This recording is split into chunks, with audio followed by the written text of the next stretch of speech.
Okay, I want you to imagine something. Picture yourself saving for 5 long years, sacrificing every little luxury for just one big dream. And then, poof, it gets snatched away. But here's the kicker. It wasn't a stranger who did it. It was family. Yeah, for 5 painstaking years, she saved every single penny she could. And this wasn't just, some extra cash in an account. This was everything. It was the foundation of her entire future, the down payment on the life she was so carefully building for herself. And then, in just one weekend, it was all gone. Just vanished, siphoned away by the one person in the world she thought she could trust completely. So, to really get how deep this betrayal cuts, you gotta understand the dream, right? Her life. I mean, it was basically a masterclass in discipline. Every single choice she made was laser focused on one thing: getting this beautiful brownstone in Chicago's Lincoln Park. And look, this wasn't just about being cheap. It was about building a future, brick by painstaking brick. We're talking skipping vacations, driving a beat-up old Honda, thrift store clothes. She packed her lunch every single day. Every single one of those little sacrifices was another step closer to that dream. Talk about focus. And this really gets to the heart of the whole family dynamic. You've got her, the saver, the planner, super disciplined, and then you've got her younger sister Tiffany and her husband Brandon. They were the total opposite. It seems like they didn't see her as family. They saw her as their personal emergency fund, their own private ATM. So where does this whole heist go down?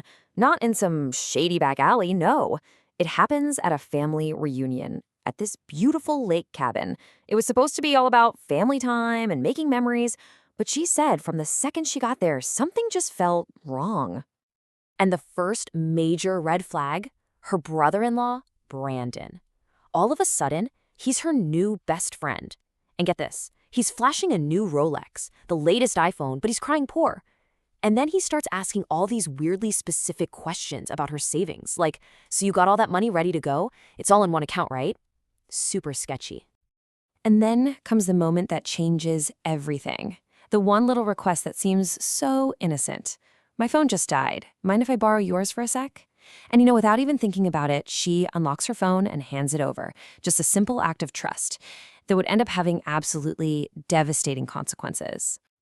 Now, you have to understand this wasn't some spur-of-the-moment thing.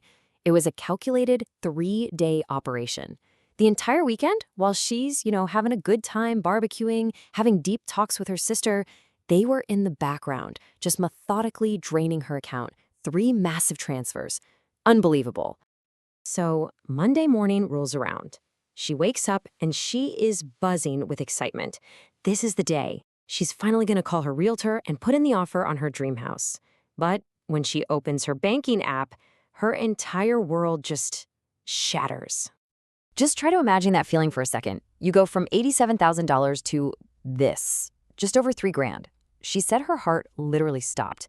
It had to be a mistake, right? But no, the transaction history confirmed her absolute worst nightmare. So what does she do? She drives straight to their house, totally desperate for answers. And her brother-in-law, Brandon, he just drops the act. No apology, no "I'm sorry," just this cold, chilling, entitled confession. He admitted it without a single shred of guilt. Oh, but it gets so much worse. He actually tried to justify it. He tried to justify grand larceny with this completely insane logic. He basically said stealing her life savings was like some kind of noble family wealth redistribution. The sheer audacity, it's just staggering. And her own sister, Tiffany, the one she grew up with, she sided with him, stood right there, probably holding a new designer purse bought with that stolen money, and said this to her face? I mean, the word betrayal doesn't even begin to cover what that must have felt like.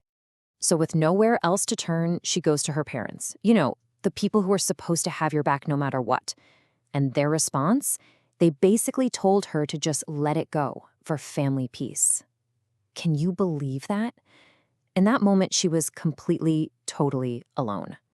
But then, after this gut-wrenching call with her best friend, something just snapped. The sadness turned into anger. The tears turned into action. She was done being the victim. She was done being the family doormat. It was time to lawyer up. And her lawyer, this guy Stephen Lewis, he put it all into perspective with one simple question. He asked her, if a stranger stole 87 grand from you, would you hesitate to call the cops? And that just cut through all the noise. Family loyalty doesn't give you a free pass to commit a felony. They weren't family at that point, they were criminals. So her whole mindset just flipped. She went from heartbroken to totally strategic. She started gathering every single piece of evidence she could find. We're talking security cam footage of Brandon with her phone records, even their dumb social media posts bragging about some financial windfall. She was building an absolutely airtight case. So she drove back to their house one last time, but this time was going to be very, very different. See, this time, she wasn't coming alone. She had brought a little response team with her. You could just picture it, right? Brandon opens the door, still smirking, probably ready for round 2 of gaslighting her. Well, that smirk wiped right off his face when 2 police officers walked in right behind her. And then her lawyer.